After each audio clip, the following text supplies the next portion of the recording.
los mejores programadores del mundo se jactan de no haber ido a la universidad. Hoy en Listening Leaders tengo el placer y el honor de viajar hasta Barcelona para hablar con una persona a la que conocí hace muchos años, aunque ninguno de los dos nos hemos puesto de acuerdo dónde nos vimos, pero en algún momento de la conversación saldrá. Él es Sebastián Barajas, CEO y fundador de una compañía que se llama Ubicum Code Academy, y con el que voy a hablar de un montón de cosas de las que él sabe y yo obviamente no. Bienvenido, Sebastián, qué gusto tenerte aquí. Gracias, un placer, Raúl. Gracias por tenerme en tu sesión. Oye, cuéntame, ¿qué es esto de Ubicum Code Academy? Yo he estado mirando y tiene que ver con el mundo de la digitalización en las empresas, de la formación en capacidades digitales, ¿no? Pero cuéntame un poco cómo surge este tema en 2016. Sí, fíjate, mira, a mí este tema de la formación es un tema vocacional. Y tú O sea, llevas yo no toda he la sido, vida en esto. pero no he sido profesor nunca. O sea, no soy un académico ni he sido profesor. He sido consultor muchos años y he estado en el mundo de la consultoría. Y esto en origen, yo empecé en los años 80 con una empresa que en aquellos años no se llamaba, no habían emprendedores, pero tres amigos fundamos una empresa y en una época que fue los años 80, en donde en España, diríamos, aparecieron, ¿no? En España, en el mundo, IBM, la empresa de hardware de la época, sacó unos modelos 34, 36, 38, AS400. Fue una década, del 80 al 90, donde las empresas medianas y pequeñas se automatizaron. O sea, ahora estamos hablando de transformación digital, pero la primera ola de transformación digital en España fue en los años 80. Y nosotros desarrollamos, la empresa CMC Consultores, desarrollamos unas aplicaciones, unos programas de software. Hoy se verían muy primitivos, pero en aquella época funcionaban para automatizar los departamentos financieros de las empresas. Bien. Un tema relativamente sofisticado, gestión de tesorería, cuentas a cobrar, cuentas a pagar. Pensemos, era una España que en los años 80, a principios de los 80, pues salíamos de la época franquista, teníamos un cierto retraso. Las empresas, el management no habían escuelas de negocios. Quiero decir que eran departamentos de administración que pasaban a ser departamentos de gestión. Esa era la idea. Y nosotros aportábamos el software. Y ahí empecé, yo era muy joven, pero cuando implantábamos sistemas, empecé a darme cuenta de lo difícil que era que la gente realmente cambiase sus comportamientos. O sea, aprendiese a hacer cosas distintas. Pero no tenía respuestas, ¿eh? Y allí, pues bueno, pues nada, nosotros hacíamos lo clásico, algunas sesiones de formación, etcétera, pero eso quedaba allí. Los proyectos siempre quedaban muy por debajo de las expectativas, ¿eh? Poníamos un sistema de gestión de cuentas a cobrar con una cierta sofisticación y veíamos que al final el departamento seguía, pues nada, pues punteando los debes y haberes y tal, sin hacer una gestión proactiva, y eso costaba mucho. Entonces, esta empresa en el año 89 la compró Arthur Andersen, ¿eh? En el momento en que Arthur Andersen se dividió en Arthur Andersen y Andersen Consulting. Andersen Consulting después se convirtió en Accenture y Arthur Andersen desapareció, por temas el escándalo Enron. No sé, bueno, los que somos de la época nos acordaremos, los más jóvenes posiblemente no se acuerden. Y en Andersen Consulting, que le vendimos la compañía y nos incorporamos, coincidió que allí se abría una división nueva porque habían detectado el mismo problema, o sea, unas inversiones muy fuertes en tecnología y un aprovechamiento bajo, o sea, el factor humano fallaba. Y esa nueva línea de negocio que se llamó Change Management, pues yo me incorporé, dejé la tecnología pura para incorporarme a la división esta de Change Management de nueva creación.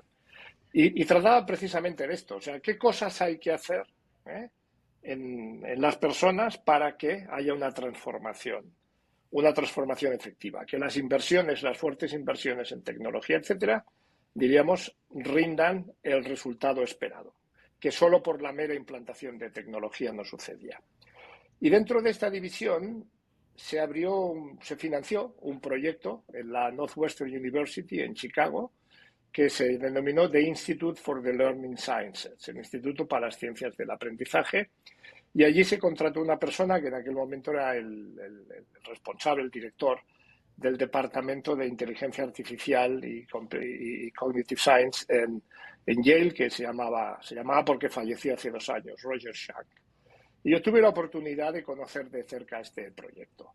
Y ahí es donde aprendí realmente las respuestas que ya tenía la inquietud de por qué cuesta tanto que la gente aprenda, ¿no? Y cuáles son los mecanismos del aprendizaje, modelos, etcétera. Entonces, bueno, esto ha sido siempre un tema que me ha interesado. Yo seguí en Andersen un tiempo, luego lo dejé, volví a mi especialidad anterior, que era el mundo de las finanzas, etcétera, pero siempre intenté, siempre en paralelo en mis actividades, mantener esto vivo. Y apareció la oportunidad. La oportunidad apareció pues con el tema de los bootcamps en un momento en que la tecnología pues llegó a un punto, una demanda alta. La tecnología, innovar en educación es muy complicado porque está muy regulado y entonces hacer modelos distintos, pues lo he intentado muchos años y hablas con escuelas, con universidades, todo el mundo te escucha y tal, pero al final nadie hace nada. Y en cambio aquí apareció una oportunidad porque había una demanda enorme de perfiles tecnológicos en un sector donde hay una innovación muy rápida, donde el sector tradicional siempre va por detrás y donde está muy poco regulado. Y allí pues pusimos en marcha Ubicum y desarrollamos una serie de contenidos basados en todo lo que se había hecho en el Institute for the Learning Sciences, en un aprendizaje Learning by Doing, 100% práctico por proyectos, y eso es el origen de Ubicum. Y ahí salimos al mercado pues para poner en marcha ofreciendo esta forma de trabajar que es muy diferente de la tradicional. Y ese es el origen de Ubicum y aquí estamos, intentando pues eso, romper barreras e innovar en este mundo. Me has llevado muy atrás, estoy de acuerdo contigo en que ahora estamos viviendo una transformación digital y ya sufrimos una, pero que digamos, un poco fue el origen de todo, fue pasar del analógico al digital, ¿no? Y yo quería preguntarte si en aquella ocasión muchas empresas fallaron porque no fueron capaces de hacer la transformación cultural antes que la transformación digital, ¿no nos puede estar pasando esto un poco ahora? Sí, sí, está pasando exactamente lo mismo.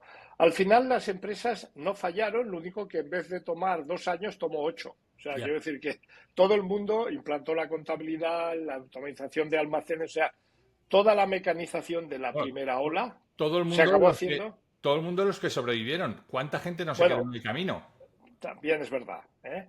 Pero me refiero que al final sucedió, porque todas las empresas tuvieron sus ordenadores y su tal. Lo único que costó el doble o el triple en dinero, en recursos y en tiempo y en dolor. Esa es la diferencia, ¿eh? Ujú. Y ahora con la inteligencia artificial nos volvemos a enfrentar a este mismo tema. Está pasando. ¿Qué os estáis encontrando? Porque yo tengo una sensación, pero me gustaría preguntar tu opinión. ¿Qué está pasando con esta inteligencia artificial? ¿Ves a la gente que está subiéndose al carro? ¿Ves a la gente que está defendiéndose? ¿Ves a la gente que está haciendo un buen uso, un mal uso? Bueno, yo lo veo un poco lo mismo que vimos en la otra vez. Como ya tengo una experiencia anterior, yo lo que veo que para las empresas lo fácil es gastar en infraestructuras y las empresas poderosas tienen dinero y entonces compran productos de Google, de Microsoft Azure, de Google Cloud, de todos Amazon Web Services, quiero decir, montar aplicaciones y grandes estructuras de datos en la red y comprar sistemas tal, pues eso, no digo, no es sencillo, pero es infraestructuras, hacer carreteras, pero conseguir que las personas luego los usen de forma eficiente, eso está fallando. Y eso es lo que va a costar. ¿Eh? Porque las personas están muy acostumbradas, pero así las hemos acostumbrado, no es porque seamos, pero están muy acostumbradas a ejecutar lo que tienen que hacer, su proceso, a no pensar. Y yo siempre digo lo mismo, la inteligencia artificial nos va a exigir mucha más inteligencia humana. O sea, la idea de que la inteligencia artificial va a sustituir, eso no es así. La inteligencia artificial va a exigir personas mucho más inteligentes para sacarle partido. Y eso es lo que no... Ahí estamos, en el punto en que las empresas se están empezando a dar cuenta a dar cuenta de esto. Es muy interesante esto que dices, ¿no? Porque dice, las empresas siguen gastando en infraestructura, siguen gastando en la máquina, en lo visible, porque es lo más tangible, es con lo que se equivocan Eh, menos. Oiga, mire, he comprado este programa, o he comprado esta red, o he comprado lo que sea, pero no invierten en personas. Gastan en equipos, pero no invierten en personas, Eso es porque así. al final los equipos no se mueven. Oiga, mire, yo lo compré y aquí está, ¿no? Como mucho se amortiza.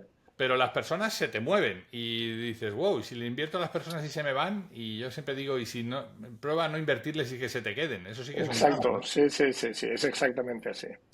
Oye, cuando en tu caso afortunadamente invierten para que les deis formación, ¿qué tipo de formación es hoy la que más está demandando en las empresas?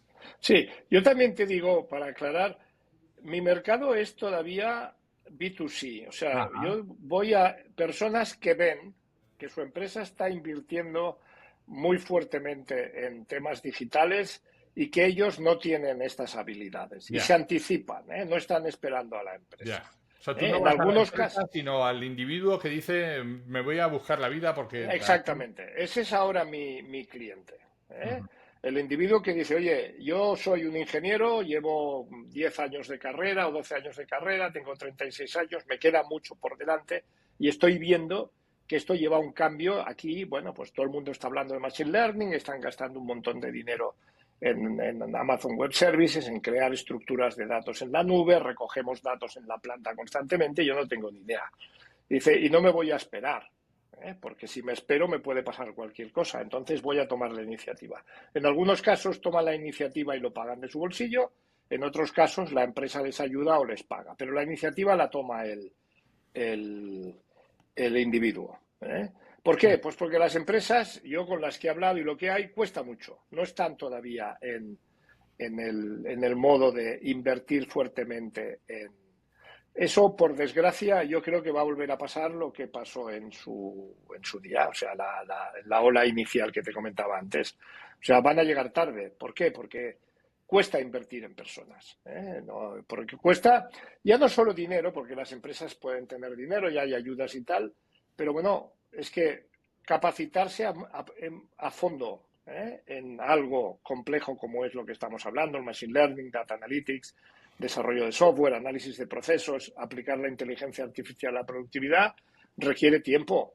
Y las empresas no quieren dar tiempo. O sea, no, y tienen a la gente muy apurada de tiempo. Tienen que hacer un sobreesfuerzo enorme. Y ahí es donde realmente yo creo que va a estar va a estar el problema. Llegará, porque al final no va a haber más remedio que la gente va a tener que aprender, pero va a aprender con dolor. ¿Eh? Sin duda, sin duda.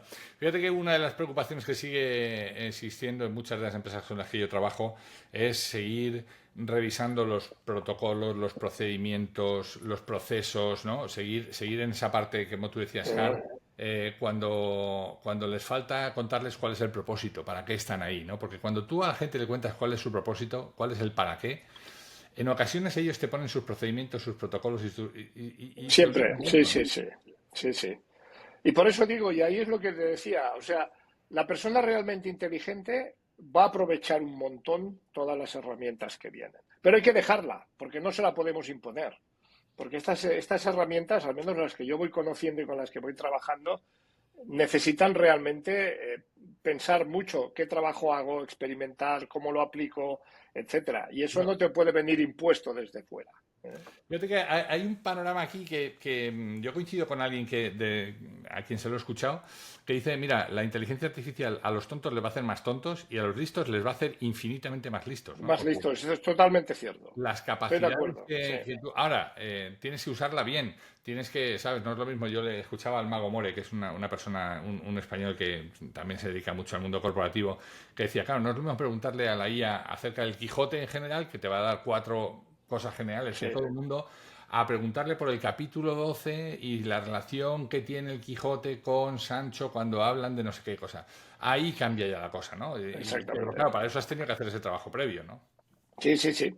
Es así. Yo ahora estaba experimentando con ChatGPT, hay la posibilidad de crear agentes, ¿no? Agentes que trabajan para ti, que incluso le puedes poner un nombre, tú eres mi agente para optimizar SEO y vas a hacer estas cosas y te doy documentación. Y ese es un trabajo que realmente exige un esfuerzo intelectual muy notable. ¿Eh?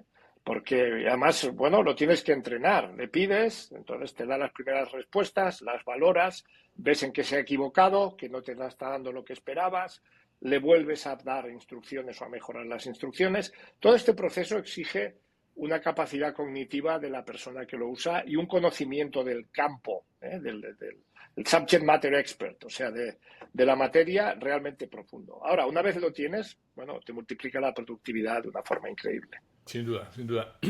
Oye, estaba pensando en algo, antes has apelado tú a los que somos suficientemente antiguos como para acordarnos de la llegada del IBM 1, ¿no? Claro, todo este tema del mentoring ha cambiado también mucho, ¿no? El mentoring era algo que se hacía de gente que llevaba esa experiencia, esa mochila a la espalda. ¿Cómo hacéis el mentoring en Ubicum? Bueno, nosotros, nuestros cursos, diríamos, están basados en proyectos, pero son proyectos que ya lo hemos desarrollado, nuestro equipo de producto lo desarrolla con propósito educativo. Por ponerte un ejemplo, pues no sé, en el curso de desarrollo de software, el proyecto básico es crear una web sencilla con HTML y CSS. Para alguien que no ha programado nunca, pues empieza construyendo una web pasiva con los dos lenguajes del navegador HTML y CSS. Ese proyecto está dividido en tareas y cada tarea tiene siempre un entregable y tiene un procedimiento de trabajo para guiarle paso a paso y una serie de recursos que diríamos es la teoría mínima necesaria para hacer eso. Entonces, el mentoring se hace, es un profesor 1 a 1, no es una clase magistral. Tú serías mi alumno, tendríamos la primera sesión, yo te contaría lo que vamos a hacer y una vez tú has entendido lo que hay que hacer y hemos revisado la tarea, pues tú te pondrías a trabajar. Te pones a hacerlo, porque lo tienes que hacer y estrellarte y ver que no te sale y volver a pensar y reparar, en fin. Entonces, mi mentoring es, yo estoy disponible para ti, me puedes mandar mensajes por Slack o email si tienes dudas y si no, mañana nos volvemos a reunir. Y mañana, pues, como yo lo sé hacer porque lo he hecho y conozco el tema, tú mañana me presentas el trabajo que has hecho y sobre ese trabajo vamos a estar viendo pues cómo se puede hacer mejor, qué dudas tienes, lo que has entendido, lo que no has entendido, etcétera. Entonces es un mentoring sobre el performance, o sea, sobre tu trabajo concreto, no es abstracto. O sea, tú tienes un objetivo muy concreto, que es hacer un programa, en este caso, tú lo haces con las ayudas que yo te proporciono y las indicaciones que te he dado. Yo estoy ahí para darte soporte si tienes alguna duda y si no, mañana, cuando nos veamos, vamos a revisar el avance y el trabajo que has hecho y todas las dudas que obviamente te han surgido porque es la primera vez que lo estás haciendo. Me surge una duda escuchándote, Sebastián, y es, Dime. en el mundo de la tecnología tradicionalmente estaba vetado para gente que eran técnicos, para gente que Sí, venía, había hecho informática, había hecho computación, había hecho, no sé, cualquier tarea específica. Pero hoy se está acercando mucha gente que no necesariamente tiene una base sí. de tecnología y que sí que se puede acercar a algunas partes de ese mundo formándose específicamente en eso. No sé si eso está pasando. Sí, sí, esto está pasando. Y es, bueno, es como todo. Al final, a ver, el conocimiento no tiene fronteras. O sea, yo siempre digo que cualquier persona puede aprender cualquier cosa. Ujú. Otra cosa es que en el colegio nos dijeran, pues mira, tú es que eres tonto en matemáticas y la gente se bloquea y ha decidido que no es capaz de hacer determinadas cosas. Que eso existe, ¿eh? O sea, eso es así. O sea, hay gente que no se atreve porque dice, hombre, es que yo no sé matemáticas. Y yo os digo, hombre, es que para programar no hace falta saber matemáticas. O sea, programar es como aprender un idioma nuevo. Yo les Sí, sí. pregunto, digo, ¿qué crees que es más difícil, programar en Java o hablar en chino? Es mucho más difícil hablar en chino que programar en Java. Pero todo el mundo acepta que como es un lenguaje natural y hay 1.000 millones de personas que hablan chino, pues con el debido tiempo y esfuerzo todo el mundo puede aprender a hablar chino. Pues es lo mismo, todo el mundo puede aprender a programar. Y entonces, bueno, estas barreras han ido cayendo y, bueno, pues la mayoría de nuestros alumnos en este lado del desarrollo de software son personas que no tienen perfil técnico. Mira, un perfil clásico de alumno es una persona que estudió una carrera no técnica, de la que tiene, por ejemplo, sociología, y tiene pocas salidas profesionales y ha tenido que encontrar empleo y posiblemente esté trabajando pues en un departamento de administración de una buena empresa. Es un buen empleo, pero tiene ambiciones profesionales mayores que estar de administrativo de soporte a ventas en una empresa. Entonces, esta persona dice, hombre, en el mundo de la tecnología es donde hay oportunidades de carrera. Yo no me voy a ir 5 años a la Politécnica a hacer una carrera de ingeniero informático, pero puedo empezar, y es lo que ofrecemos en Ubicum, pues manteniendo su empleo serían 6 meses a tiempo parcial, y hacer un curso de ingeniería del software, aprender a programar, hacer aplicaciones, y a partir de ahí puedo empezar una carrera en este sector. Y esto es perfectamente posible. Vamos, tenemos cientos de ejemplos de personas que han hecho eso. En Data Analytics es un poco distinto, porque también es verdad que todo el mundo puede aprender, ¿eh? Lo único que, así como en software, la gente que te va a contratar no le importa lo que has hecho antes. Es más, los mejores programadores del mundo se jactan de no haber ido a la universidad. O sea, es casi un tema, ¿eh? O sea, si tú eres un buen programador y no has ido a la universidad, eres un líder, ¿eh? Eso existe así. En Data Analytics no pasa eso. En Data Analytics el mercado considera que si tú eres físico o matemático, pues estás en primera línea, si eres ingeniero en segunda y si no, estás en tercera. Y a la hora de ir a encontrar empleo, pues los ingenieros y los matemáticos pasarán por delante tuyo si eres, pues...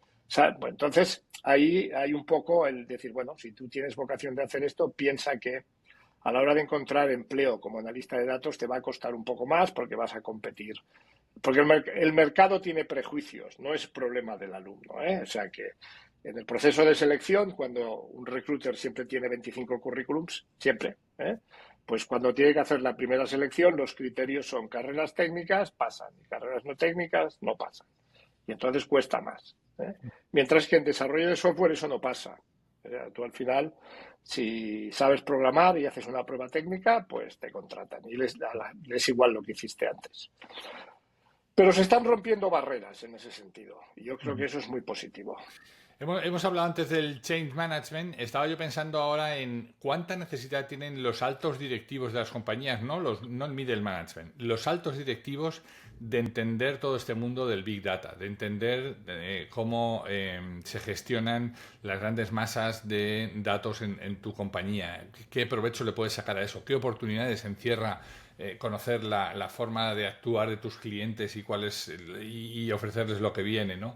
Y eso antes estaba limitado a la gente de IT, ¿no? Estos son los que me hagan algo, ¿no? Hoy un directivo que se precie tiene que saber de este mundo. Tiene que saber, sí. Vamos, yo a mis alumnos de Data Analytics, del mundo Data Analytics Machine Learning, yo les digo siempre, y estoy convencido de ello, digo, dentro de 5 años, muy probable, dentro de 10, seguro que toda persona que llega al Executive Suite de cualquier organización, grande, pequeña o mediana, habrá pasado por un conocimiento profundo en el mundo del análisis de datos y el Machine Learning. O sea, eso es así. Entonces, ahora estamos en un periodo de transición. Hay una generación que o se espabila y aprende y se mantendrá, o será reemplazada por una nueva generación que ya accederá a puestos de alta dirección y formada en el análisis de datos, porque es la única forma sensata que habrá de tomar decisiones en vez de como lo hacíamos nosotros, ¿no? Eso me recuerda a República Dominicana. Yo llegué allí trabajando para una escuela de negocios y me acuerdo que la escuela llevaba como 8 o 10 años de funcionamiento y nosotros le decíamos a los alumnos, ¿no? Le decíamos, mira, no todo el mundo que pasa por estas aulas acaba llegando al comité de dirección. Ahora bien, os podemos asegurar que toda la gente que está en los comités de dirección de las ha pasado por estas ha pasado por aquí, ¿no? Y ahora me estabas recordando un poco eso, ¿no? O sea, el hecho de estudiarlo no te va a sentar en la silla. Ahora, desde luego, si no tienes esto, no te vas a sentar en esa silla.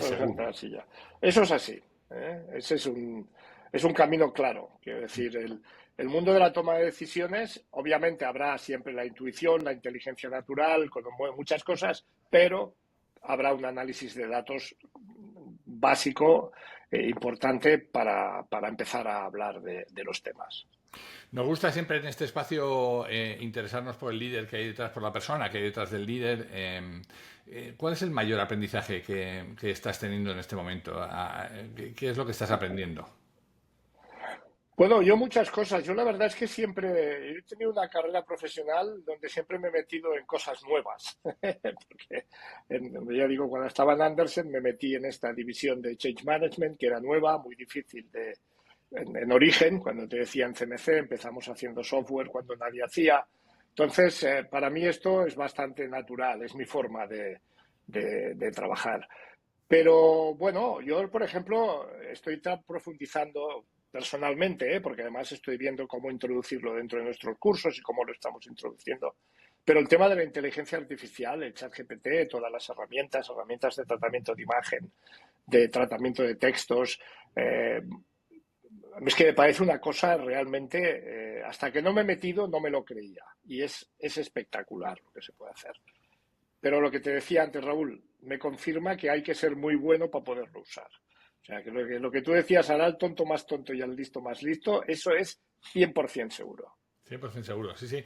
No, aparte que también, y bueno, es que tener ya unos cuantos años te retrotrae a muchas experiencias pasadas. Me acuerdo cuando en el banco donde yo trabajé por 20 años se instaló un sistema donde todo el mundo podía participar en una suerte de foro, se llamaba así, de hecho, una suerte de foro donde todo el mundo podía poner sobre determinados ítems, pues lo que le parecía, ¿no? Y entonces alguien dijo, joder, esto es una tortura porque cualquiera ahora puede escribir. Y dijo uno, ya, pero nos va a aflorar a los imbéciles. Y es verdad, fueron aflorando, ¿sabes? O sea que esto va a pasar un poco igual. De repente tú ves que te mandan un correo donde pone querido, corchete, nombre, corchete, dos puntos. No sé qué. Y claro, cuando ves dices, joder, el tipo no se ha tomado ni la molestia de revisarlo, ni, ¿sabes? Se lo ha hecho, se lo ha pedido a la máquina, te lo ha enviado y ya, salió de esto, ¿no? Pues esa gente obviamente no va a tener ningún resultado, ¿no? O va a tener que espabilarse y va a tener realmente que progresar, porque todo el mundo tiene la capacidad, pero hay gente que esa capacidad la tiene dormida. O sea, yo creo mucho en las personas. Entonces, cuando digo el tonto más tonto, el listo más listo, me gustaría ser en positivo. O sea, no quiero llamar tonto a nadie. Lo que No, digo no, que no, la no. persona... Entiendo el punto, porque es una oportunidad. O sea, Sí, sí, sí. Digo, vas a tener que cualquier espabilar, persona con chaval. menos capacidades va a poder ser el más listo de la Sí, clase. sí. Pero vas a tener que esforzarte. O Sí, sea, esto no es una cosa que te va a venir dada. O sea, te va a exigir esforzarte. Ahora bien, es un esfuerzo gratificante.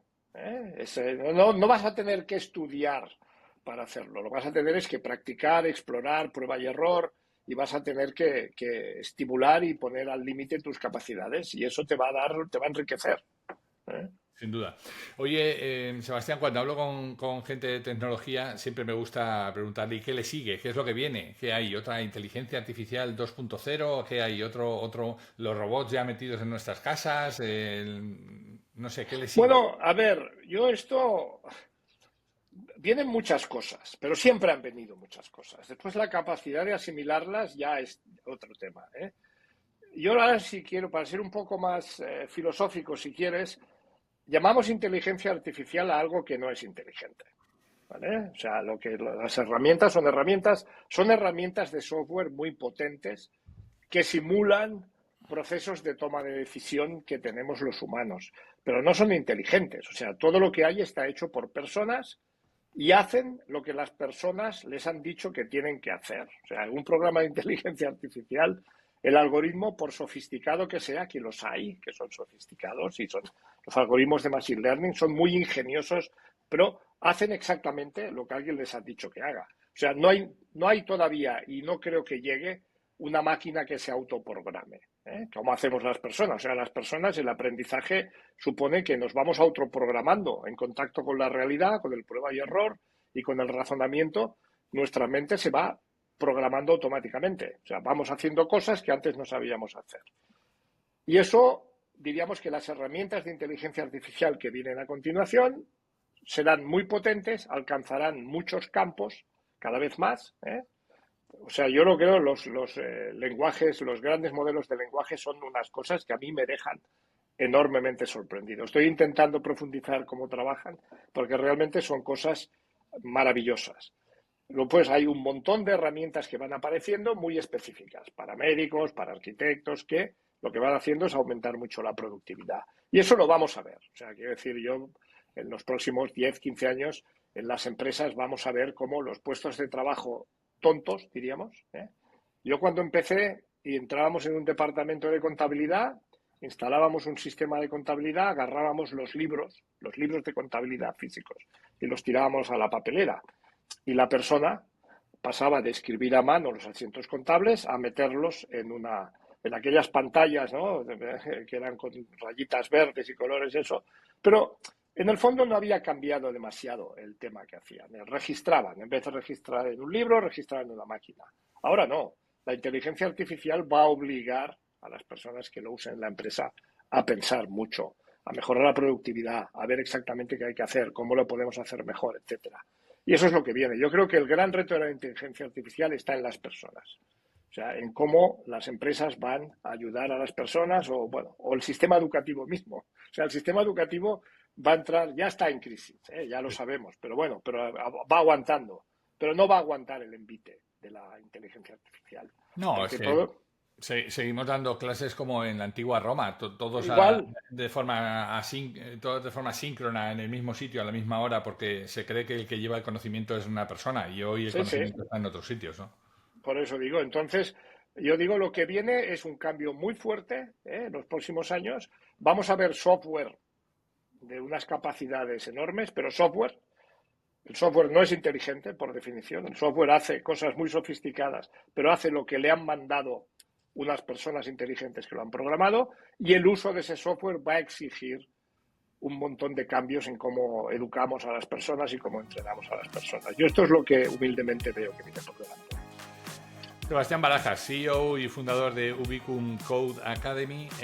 Ha sido un placer charlar contigo, reencontrarnos otra vez después de un montón de años y nada, que mucho éxito, que lo que viene Gracias, Raúl. es mejor que lo que tenemos hoy. Muy bien, Raúl, gracias por tenerme en tu programa.